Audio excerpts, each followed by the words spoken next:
Mais Befo, Kabé Walimondo, Paji Badembian, Niek Kibara Tunin Baudi, Anya Wule Kana, Ambe Fanaka Barumika. Parce que Anya Kafo, Jamana Miorom na Kobi, Ambe de Falambe Bala, Ani Malini Burkina Niger. Donc, Kibara Tunumbi, Mina Tuntunendu. Tchadion wa contingent nanaya, ou bien ou comme renfort nanakabo Tchad. O de kun y'u ka matériel logistique boli de bolo olu kun kan na Agelok ale ni Tesalit kana ye mɔgɔw sécuriser ka segin n'u ye u bɛ yan nin y'a 1 mois u basé no Gawo nka ni tolara sana fɛn t'a la maa b'a kun bɛ fɛ ka kun siɲɛ depuis u nana u kan ka t'u tɔw nɔfɛ Agelok ani Tesalit u y'o de fɔ Mali ye ka note verbal bɔ k'u b'a ɲini Mali armée fɛ a ka temps d'u ma u ka mɔgɔ dɔw bɛ nale comme sira cogoya man ɲi olu bɛ ka nale parce que u ka moyen logistique dɔw bɛ yen u bɛna ka na olu ta ale ni moyen dɔw b'u bolo pour que ka sira cogoya ka fɔ n'u ta Tchad cogo min na u kana bi amisicale kɔnɔ armée Mali ko problème t'a la donc ko n'aw bɛ taa n'Ala sɔnna ma an b'aw kɔnɔ o y'a sɔrɔ armée bɛ Gawo armée avancera ka na ANEFIS k'u jɔlen to Gawo ja Tchadiens ka ni force ninnu nana force sociale de do u kun nana de walasa ka Gawo déstabiliser non on a kun tɛ ka mɔgɔ fɛn dɛ ils sont là on a kun tɛ foyi ye c'est pour mener des opérations contre la région de Gawo donc kabila la ka Tchadiens dans une mission kɔnɔ u bɛ janfa de la Tchadiens kun na kun tɛ de u ka renfort min nana ils sont là ça fait à peu près 3 semaines gouvernement il profite k'a fɔ a ye bon n'a ma ɲa a ye note verbal ci ko an ka waati dɔ da aw ma parce que u kun ka k'an bila depuis le 30 septembre n'a bɛ kan di a b'a ni poste avancé di ɲɔgɔn fɛ ko problème foyi t'a la olu de ye poste avancé bila Kidal olu de ye poste avancé bila Tesalit à 4 km du camp ka poste avancé di terroristes ma u ka Mali armée attaqué mais u kun bolo k'an bɛ bi amisicale min kɔnɔ Ala y'a kɛ Mali armée an ye jɔyɔrɔ sɔrɔ an ye bunteli kɛ kunu a su tɛ se ka lakali kɛra fagali dan ye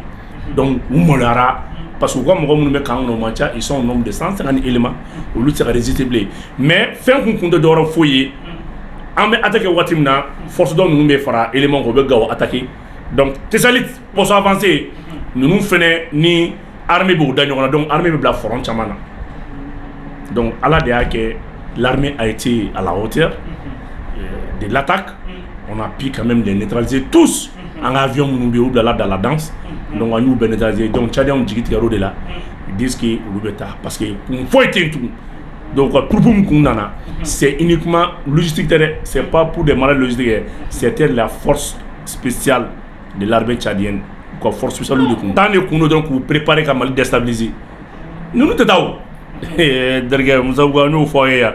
ninnu tɛ taa fo ka min kɛ ça fait ninnu bɛ gɛn de Tchad fɔra ma kɛ Mali fɛ Tchad bɛ France ka jeu de la Tchad de bɛ nord la ale de bɛ nord région ba ninnu kɔnɔ Agelok Kidal Tesalit Kidal yɛrɛ région kɔnɔ Tchad de bɛ yen même don min na France b'a empêché kan tɛ don Kidal ani Tchadiens de donna ɲɔgɔn fɛ donc Tchadiens de bɛ ko caman na ni France sɔnna ni Nations Unies sɔnna ka an ka plainte in laminɛ an bɛ bɔ ni prévu dɔw ye mun b'a jira k'a fɔ an ye élément minnu sɔrɔ terrain kan o tɛ dɔwɛrɛ ye dɛ u ka nombre min fɛnɛ nana tugun o nombre kelen fɛnɛ tɛ yen n t'a dɔn na b'o kalama u ye nombre min fɔ k'o bɛ yen o tɛ yen parce que dɔw sara terrain sanfɛ opération wɛrɛw la donc u tɛ se ka ninnu justifier Tchadiens bɛ yan janfa sira de fɛ fɛn min ye Mamad Idriss Déby a bɛ France ka jeu de la parce que non seulement ale fa bɔra yen ale bɛ yen donc a bɛ France tɛgɛ kɔnɔ de même France bɛ ka bɔ Niger a bɛ y'i kun da n ka bɛ y'i kun da Tchad de kan a bɛ y'i kun da Tchad de kan donc Tchad bɛ janfa dan de la Ala ni duwawu ni barika ani Mali yɛrɛ armée ka cɛsiri sisan u jigi bɛ kari la an y'a mɔgɔ bɛɛ faga kun hali mɔgɔ kelen ma bɔ a la non mankan t'a nɔfɛ tu sais que l'armée est plutôt intervenu que prévu u kun bolo k'u bɛ poste avancé di terroristes ma parce que ne t'a fɔ SEMA de terroristes de parce que SEMA bɛ gouvernement kɔnɔ f'an ka yɔrɔ bɔ kuma la quoi non SEMA tɛ dɛ o accord de ma kɛ o accord de tɛ mun o de mun la don gouvernement kɔnɔ mais minnu bɛ ka marifa ta nin sababu o ye SEMA wɛrɛ ye non ne bɛ ɲininka dɔrɔn e ko accord b'an n'u cɛ accord de mun la don CNT kɔnɔ o accord de mun la don gouvernement kɔnɔ o accord de ma kɛ sababu ye marifa man ka ci bilen wa o accord de mun désarmé wa bɛn ni mɔgɔ wɛrɛ ye marifa ta SEMA tɔgɔ la o tuma mun kan ka kɛ sisan ou bien kan ka kɛlɛ donc i bɛ ka na ni kuma min ye i ye ɲininkali min kɛ n na sisan k'u y'an ka avion 2 bon k'o sɔrɔla mun fɛ o ye ni janfa kelen de ye le poste est à 4 km de Tisalit maintenant u ye mun kɛ u ye poste avancé to yen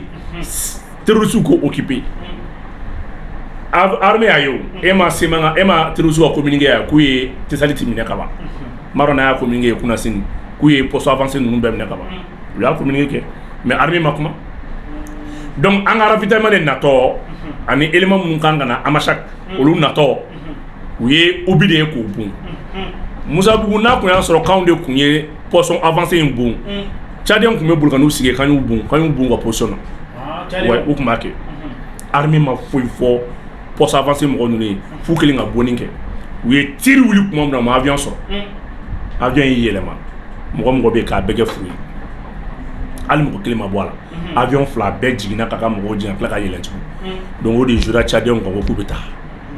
parce que jigi banna foyi tɛ yen jigiya foyi tɛ yen tugun donc k'a f'i ɲɛna Tisalit kan b'anw de bolo wa u taara ka ban dɛ donc nin kan dili ko sa k'an ka PV de remise baara kɛli fo n'an yɛrɛ y'a k'an yɛrɛ ye parce que non mais jɔn bɛ kan di bilen olu bolila ka ban u ka mɔgɔ minnu bɛ yen u ka ne m'a fɔ u ka mɔgɔ minnu bɛ Gao n'olu nana appui wɛrɛ de kama ils sont là à peu près 3 semaines ou bien mun ma u bɛ français à compter de la pour que ka Gao attaquer minnu bɛna kɛ Gao u nakun y'o de u tɛ se ka bɔ janfa kɔnɔ MINUSMA nana janfa de kɔnɔ janfa de nana ni MINUSMA ye ni MINUSMA tun kɛra baarakɛla sɔrɔ terroriste ko banna Mali kɔnɔ mais 15 000 éléments MINUSMA daminɛna la résolution 2100 a daminɛ ni 30 000 éléments de enfin 6 000 éléments de k'a bɔ 6 000 là mais bi on est à 15 000 éléments MINUSMA fɔlɔma mana Mali sumayali kama u bɛ ka baara min kɛ bi nin man ka bali mɔgɔ si la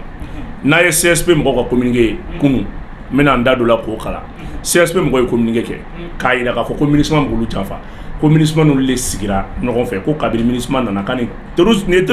ye mouvement armé de mankan kan ko ni MINUSMA de ye jɛ ɲɔgɔn ma k'u ye baara caman kɛ ɲɔgɔn fɛ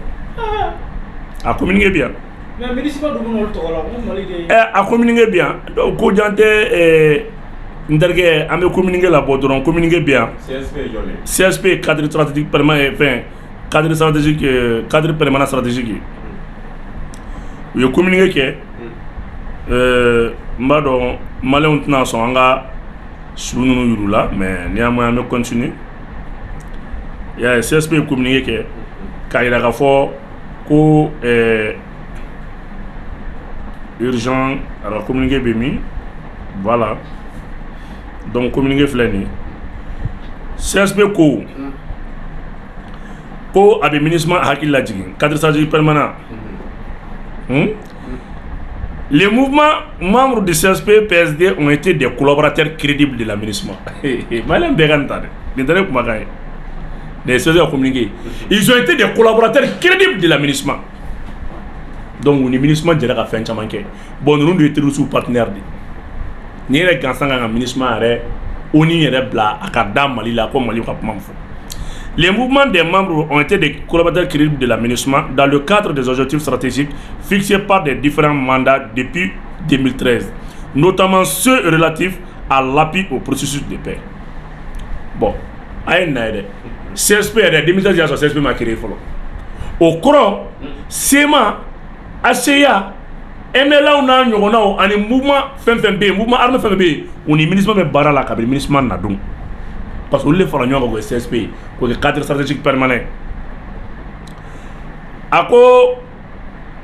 ces mouvements ont été jusqu'à l'adoption de la résolution 2690 par le Conseil de sécurité autorisant son retrait du Mali de plus et reconnaissant de ses efforts et sacrifices consentis. Vous voyez qu'un MINUSMA à moins de 3 mois de l'échéance de son retrait définitif du pays et particulièrement de ses entrées situées dans les zones sous contrôle des mouvements conformément au cessez-le-feu de 2014. A bɛna dɔn de la ko cessez-le-feu min senna 2014 a dabɔra kama de ka armée gɛn ka bɔ Kidal, Tombouctou ani Gao k'an bila cessez-le-feu kɔnɔ pour que mouvement armé bɛ se ka yɔrɔ dɔw occuper cogo jumɛn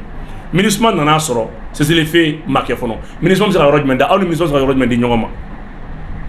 donc ces engagements sécuritaires garantis par la même mission Nous nous inquiétons de la mise en doute de son principe d'impartialité, et ceci à travers des actions inacceptables posées sur le terrain. Nos remarques et suggestions sur la présence des zones d'ombre pendant les précédentes rétrocessions des emprises aux forces maliennes semblent avoir été purement et simplement écartées. Ne berdi muna ber candidat muna sema muna ministre ma farolu ka jaga Mali armée kele ñoko fe ba sablo ni ministre di opération tamaka donc ayaye terisu gela chamani nunu me revendication ngai baton boni ni fen chamani nunu na fo de ko ni ministre collaborer la fin bela mo kon terosi te jaw abi lebu fuka donc abi lebu pire la mission a depuis ce 12 octobre permis au gouvernement d'installer à ses côtés des éléments connus pour ses associés et contre la population civile, et cette cohabitation s'opère dans le même camp d'Amarachak avec des violations de toutes les conventions internationales et régionales sur le mercenariat. Toutes les manœuvres frôlant le parti pris s'opèrent dans un climat de forte tension militaire sur le terrain avec la tentative forcing des femmes à atteindre des 10 entreprises. Colonie, depuis le 12 octobre, comme Mali armée va camper Mnekata, comme ministre de Kanta Kadi Mali armée, mouvement armé de Mangaï contre une mission onusienne Kafoka et travail parce que Bengaï Mouni, avant que l'armée a bateau ni quand attaqué, n'a eu force sur Améro Doda Oma, Barsabla Ana ou des Sikila, Amena. Malien Beka donc a fait comment Kouini. Ni CSP Mboreka, communiqué. Donc, au regard de tout ça, vraiment, l'Ouma Djeni, le ministre Taboulé, le ministre doit tout faire. Il n'a pas de temps de faire, qu'à emprisonner Douma, qu'à y bangabo Kangono, qu'à Kandi ou Dema.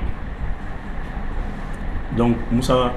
ni bien que comment là, qu'à finir comme Mouna, à Koko, qui s'est dit qu'on a là, avion bon tout, avion bon de Dorofe, qu'à Sigora de Terusuma, ou sera Mali armée affaiblie tout du mai. Central Ninga Daileni a été tout à vous arranger. Central nucléaire mais français mais c'est qu'à fort c'est des dizaines. Mais beaucoup connaissent les dames et filles qui n'y connaissent pas. Non, ni mec jamana ka betanya di. Ni mec jamana ka français le central nucléaire ba fa te ida nombo. Ngabe du wora tale takatane. Central nucléaire be français mais français rabe ta ida ta Niger. Mon central ma Niger. Donc ni Mali courant ko Mali Séné. Mali dugu jukɔrɔ nafolo Mali ka siniɲɛsigi Mali ka taaɲɛ ni y'a bɛɛ de donnen da la ni kun y'a fɔ anw ye ko anw ni Russie ka partenariat la k'anw bɛna centrale nucléaire sɔrɔ anw ni France bɛ jɛ la France bɛ ka Niger uranium bɔ pendant 40 ans kurantigɛ bɛ Niger k'a ye bi ko France bɛ Mali la pendant plus de 2 décennies et enfin plus de 2 centenaires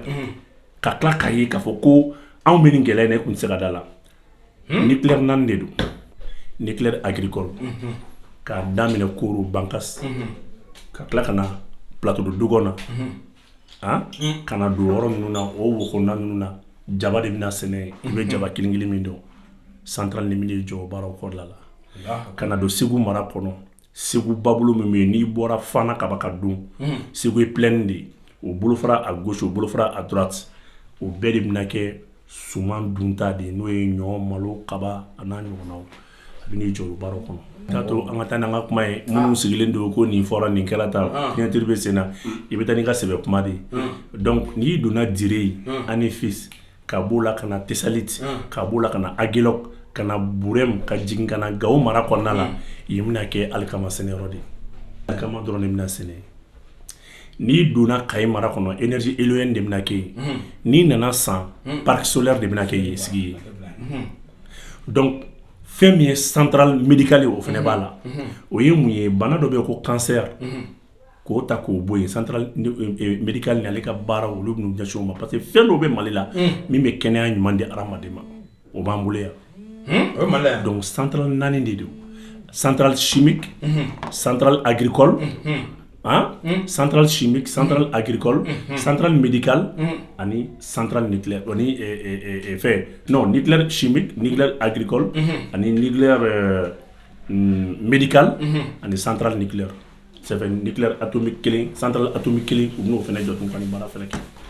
ala sago o t'a bannen dɛ u bɛ na nin tɔrɔmɔ fɛnɛ o ye duguba kɔnɔ métro i bɛ métro mun dɔn terrain min bɛ se ka mɔgɔw ta i b'a fɔ bisi i b'a fɔ bisi bɛ cogo min na u nana n'o fɛnɛ ye k'a bɔ Sanakɔrɔba ka na Kati ça fait maa min bɛ bɔ Sanakɔrɔba ka na Kati donc a ma se 5 ni 10 ni fɛnw ni taxi t'a la bilen a bɛ se ka mɔgɔw ta sɔgɔmada fɛ maa 300 400 500 a bɛ se k'o ta ɲɔgɔn fɛ ka taa bila fo Kati n'o bɔra yen n bɛna tɔ fɛnɛ fɔ ka bɔ yen fɛnɛ tun kana bɔ Moribabugu fo Kanajigi la donc a kɛlen n'a fɔ sira 2 a bɛ o baara la kelen o t'a bannen tun u bɛna wagon 32 di ani terrain kunkolo 4 o wagon 32 ani terrain kunkolo 4 u bɛna ale ka araye sira fɛnɛ nɛgɛsira wɛrɛ sabanan fɛnɛ jɔ nɛgɛsira minnu b'an fɛ 1 mètre de don mais terrain sira kura minnu bɔlen don i b'a dɔn olu ye jumɛn ye olu yɛrɛ ye 1 mètre demi de sabu u bɛna terrain kunkolo mun da an ma o terrain yɛrɛ sen gansan 1 mètre demi de terrain yɛrɛ sen gansan ale bɛ se ka wagon 100 wagon 80 wagon 80 wagon 60 ta ka taa donc o 3e ligne ferroviaire ni o fɛnɛ baara fɛnɛ o latigɛla o de y'a kɛ an bɛna sira wɛrɛ bɔ tuguni ka da Guinée kan pour que mobile bɛ taa Guinée avion bɛ taa Guinée terrain sira fɛnɛ bɛ taa Guinée pour que Mali commerçant bɛ se ka lafiya cogo jumɛn fɛn baara fɛnɛ bɛɛ ka kɛ je pense que n ye jaabi o kɔnɔna la n ka kuma la n y'a yira ko Kayi mara kɔnɔ fiɲɛ bɛna courant di n'a b'a fɔ ma ko ELON énergie ELON k'a daminɛ Kayi mara kɔnɔ ka taa fiɲɛ de bɛna courant di k'a daminɛ san ka yɛlɛn ka taa fo ka taa Mali kɔrɔn fan fɛ parc solaire de bɛna kɛ n bolo n y'o kuma jaabi kuma kɔnɔ donc centrale nin bɛna ni appui de ye ça fait hali n'a sɔrɔ ko yiribulu de bɛ courant di n'a y'o kɛ o min bɛ se mɔgɔ jɔn ma yiri ka courant di jɔn ka mun b'a la donc fɛn bɛɛ ye dɔɔni de o daminɛna san n'o de fɛnɛ parc solaire u bɛna olu kɛ yen ka taa ka yɛlɛn san Tomiya Mopti Gao Tombouctou olu bɛɛ bɛna kɛ yen ka taa fo yɔrɔ ninnu na donc b'a yɛrɛ fɔ tile bɛ feere waati nataw la an fɛ yan non o kuma ala m'o da kɛnɛ kan minnu yɛlɛla u kan ka yafa deli Bouba fɛ et puis koba tɛ dɛ le Mali a besoin koba tɛ nin ye dɛ o parking yɛrɛ gansan an bɛ fama waati min na bon n b'o to ministre yɛrɛ bolo ko f'a ka déclaration na mais Mali kɔni mɔgɔw Mali ka besoin annuel de courant na ça fait combien ça fait 460 mégawatts 2024 Mali demande minnu bɛ yen o bɛ Mali la na 540 à 550 mégawatts donc Mali bɛ yɔrɔ min na ko bi ni Mali sera ka nin bɛɛ sɔrɔ Mali bɛ courant bɔ k'a di mɔgɔ wɛrɛw ma de courant tɛ kɛ fɛn ba ye courant tɛ kɛ luxe ye Mali la bilen donc o yɔrɔ ɲɛfina il y a question k'a fɔ ko fiɲɛ prévoit na n'o énergie éloignée u ni société ninnu y'o bɛɛ contrat signé u ye contrat wɛrɛ fɛnɛ signé qui est très important n b'a dɔn i bɛ commerçant dɔw wele sa k'u bɛna mankan dɔw la an ka commerçant kun bɛ taa trader dɔw kun bɛ yen tubabu kun bɛ taa carburant san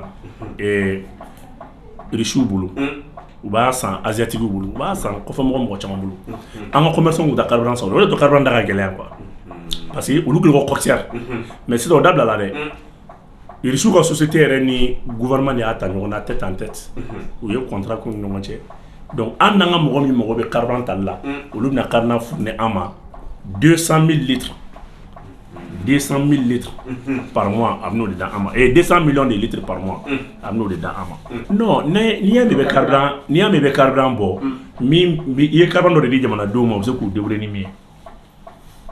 donc e bɛ ka carburant min fɔ nin o boli yɛrɛ baara ye o société fɛnɛ baara fɛnɛ parce que u nana ni société wɛrɛ fɛnɛ bɛ yen tugun ale ka baara de ye ka na ni cartographie minière mun bɛ yan ka segin a bɛɛ kan ça fait carburant jumɛn b'an fɛ yen gaz jumɛn b'an fɛ yen pétrole bɛ yɔrɔ jumɛn et bon olu bɛɛ ye kelen ye sanu bɛ yɔrɔ jumɛn nɛgɛfin bɛ yɔrɔ jumɛn manganèse bɛ yɔrɔ jumɛn lithium bɛ yɔrɔ jumɛn yɔrɔ lithium dɔ fɛnɛ découverte fɛnɛ kɛra Tawudeni o fɛnɛ yɛrɛ yen tugun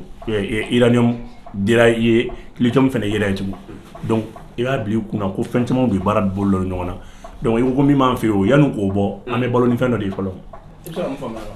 Burukina ni Mali maa kelen de b'u bɛɛ kokɔrɔ k'u bɛɛ ka jamana dajɛ an bɛ u ka journal yɛrɛ mankan k'a la mɔgɔw k'a lamɛn.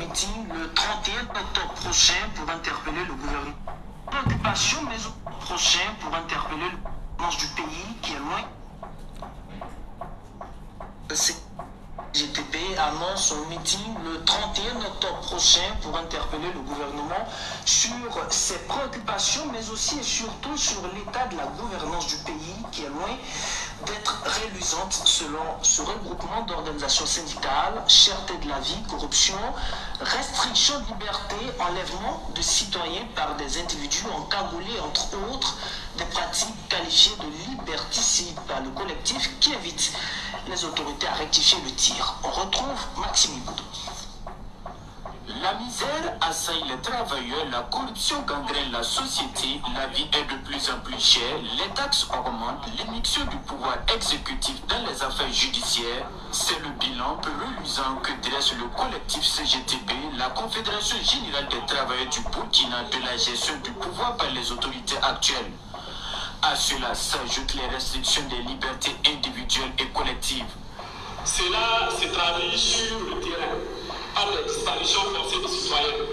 des enlèvements de citoyens par des individus armés et cagoulés, des enrôlements forcés, des mesures de fermeture d'organes de presse, des révisions de textes, etc.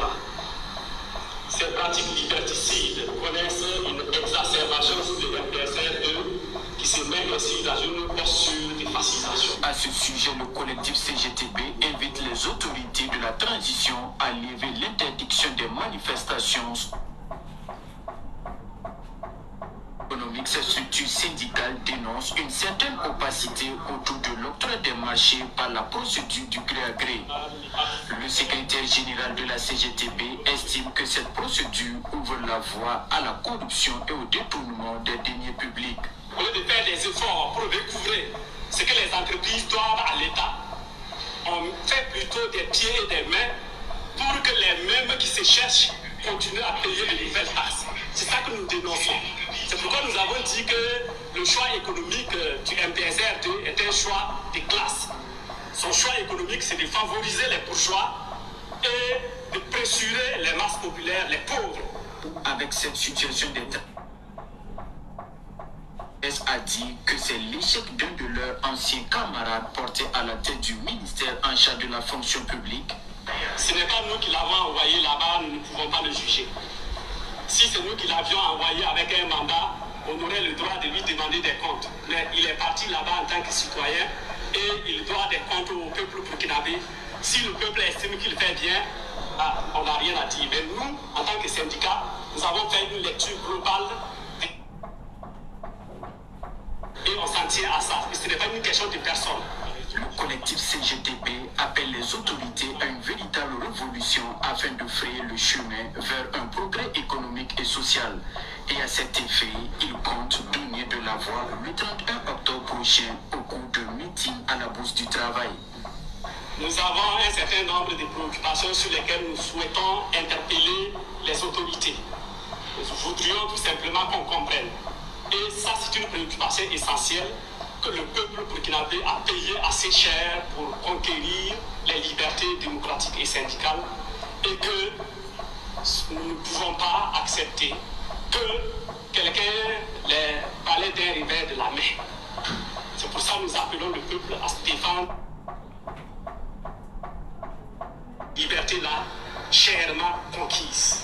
Cette rencontre nationale du collectif syndical CGTB tient lieu de rentrée syndicale. Elle a regroupé 250 délégués qui ont désormais pour mission de promouvoir le syndicalisme révolutionnaire de lutte. Abeni mele. Ni Mali tan ɲɔgɔnna minnu bɛ Burukina ni y'o ye. Ni ye syndicat de ye. Burukina min bɛ siraɲuman kan bi. Burukina min kelen bɛ fierté. Burukina fana central dɔ fana kun b'a kan. Ko non ko dugu ka gɛlɛn. Ko entreprise ka taxi kuraw sarali. Donc le 31 octobre olu fana bɛ bɔ. Donc aw bɛna ye k'a fɔ fɛn min tun bɛ Mali la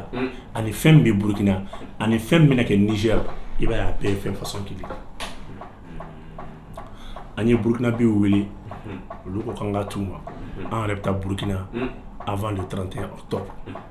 an bɛ taa Burukina mais an k'a dɔn k'a fɔ fɛn min b'i fɛ yen a bɛ fan bɛɛ ni an ye nin joué a ka ye nin ye syndicat dɔw de ye u bɛ wuli ka Ibrahim ka baara k'a lanɔgɔ Ibrahim min bɔra et puis cɛ ye armée labɛn o mɔgɔ foyi t'o la cɛ ye volontaire ba joli ta ba yirika ta o mɔgɔ foyi t'o la cɛ b'a la ka combat kɛ a b'a la ka terroriste faga don o don o mɔgɔ foyi t'o la a bɛ nin bɛɛ la fɛnɛ tugun a kɛlen bɛ ka corruption ka tɛgɛ ja gɔnɔw na u ka sira foyi t'o la ko la vie chère bon nin ye duguba kɔnɔ denw de mankan ye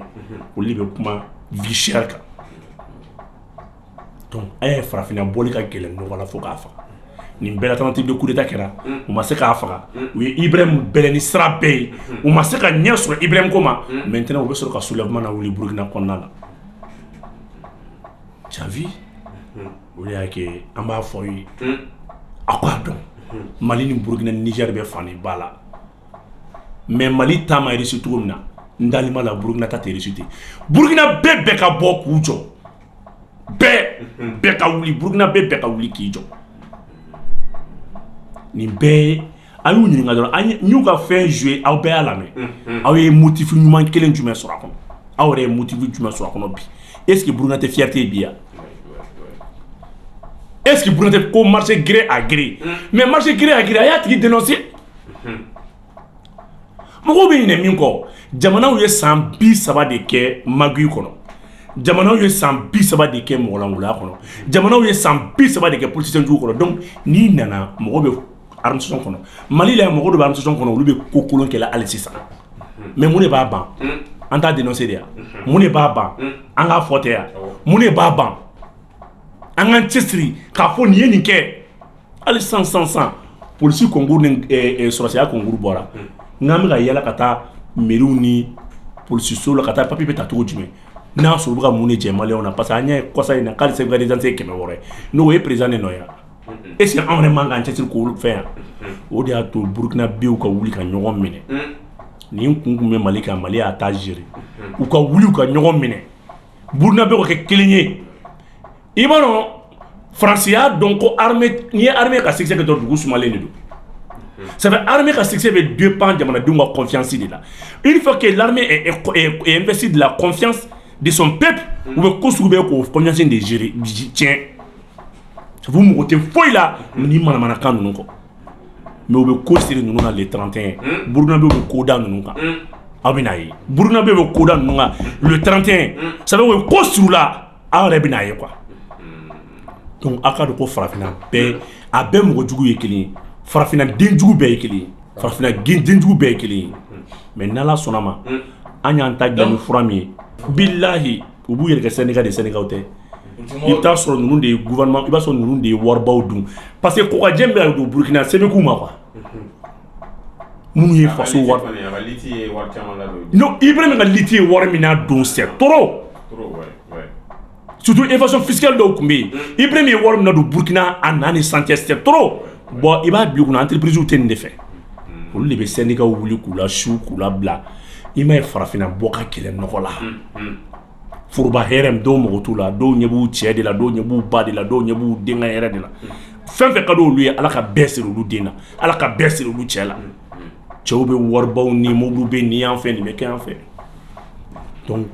n ye nin kala nin de la ka wele bila maliyɛn bɛɛ ma maliyɛn activiste chroniqueur journaliste sɛbɛlamaw bɛɛ ka Burkina soutenir journaliste min bɛ jamana image ta k'a feere tubabuw ma o ye journaliste de ye journaliste min bɛ jamana vidéo image ta k'a feere tubabuw ma journaliste min bɛ taa a fɔ k'a ka armée ye mercenaire a ka armée bɛ ka civil faga o ye journaliste de ye ala de bɛ na jɔ journaliste bɛ Mali la yan i tɛ se k'i olu jogo tɛ se ka f'i ye olu jogo tɛ se ka f'i ye voilà n'a ye journaliste dɔ a ye ne panna n ko ye journaliste donc n bɛ min f'i ɲɛna ka Burkina bɛɛ wele u ka kɛ kelen ye ka Burkina bɛɛ wele u ka fara ɲɔgɔn kan ka Burkina bɛɛ wele an yɛrɛ bɛ taa ni Burkina na Ala sɔnna ma semaine in na an bɛ taa yen k'u former k'u kalan Burkina bew an y'an ta gérer cogo min na an bɛ taa technique d'u ma Mali kɔnɔ an ta ni Kidali tɔ tora tile 3 ye an tilala ka ban an bɛ taa dugu tɔw de sumaya sisan an ma kɛ an fana ma kɛ Afrique banquinaire an ma k'o ye ne bɛ n yɛrɛ o mɔgɔ fɛ kɛ ne bɛ n yɛrɛ o mɔgɔ fɛ i b'a dɔn n bɛ kuma kelen f'i ɲɛna kana to denmisɛnninw ka kɔrɔbaya ka Faransi tɔgɔ sɔrɔ foyi la Mali la yan awɔ i b'a dɔn anw kɛra Faransi fɛ kojugu an banna ɲɛla ka kɛ Faransi fɛ k'a ban kuma cogo la k'a ban bonya ka to la n'i taara baarakɛyɔrɔ la ni kumara français la bɛɛ bɛ girin ka da i kan bonya bɛ tɛmɛ o kan bonya tɛ tɛmɛ o kɔ an banna fin don la ka kɛ ka France ta mais ja France tɛ foyi ye Ibrahima ye min kɛ nin de don mais i ye Sénégal d'a ma tunu na o u ye fɛn bɛɛ fɔ u d'a ma tunu na o voilà des actions à encourager tu sais émotion bɛ anw na kojugu wa farafin fɛn fɛn bɛ émission kɛ RFI ni France 24 la a bɛɛ bɛ démissionner kelen-kelen parce que média mun don ɲɛsin Afrique de ma ka bɔ Afrique bɛ ka ban o la fɔlɔ-fɔlɔ bɛɛ kun ko Cheikh Daniel bi Cheikh Daniel bɛ to Cheikh Daniel bɛ kuma hali mɔgɔ tɛ bɔ a kalama an Mali gouvernement maaw yɛrɛ de tun bɛ information ta ka di Cheikh Daniel ma u bɛ tigɛ u yɛrɛ ka journalistes la u b'olu kɛ mɔgɔdennin ye ka Cheikh Daniel kɛ mɔgɔba ye a labanna cogo di bi an donnen tiɲɛ kɛlɛ la bɛɛ ma tigɛ Cheikh Daniel la donc finman fɛn fɛn ka jamana bila ka t'i yɛrɛ kɛ journaliste ba ye tubabuw cɛ la i bila ka segin i ka jamana ma parce que presse minnu don quoi u créé Afrique de kama RFI ni France 24 ni TV5 ninnu u créé Afrique de kama quoi donc vraiment n b'aw fo k'a waleɲuman dɔn k'a fɔ Burkina le 31 octobre an ka taa Burkina soutenir bɛɛ ka taa Burkina soutenir maliyɛn bɛɛ welelen don an bɛɛ ka taa o kɔni a b'anw sɔrɔ Burkina an bɛ taa Burkina révolutionnaire an bɛ taa formation dɔw kɛ ɲɔgɔn kun fɔlɔ merci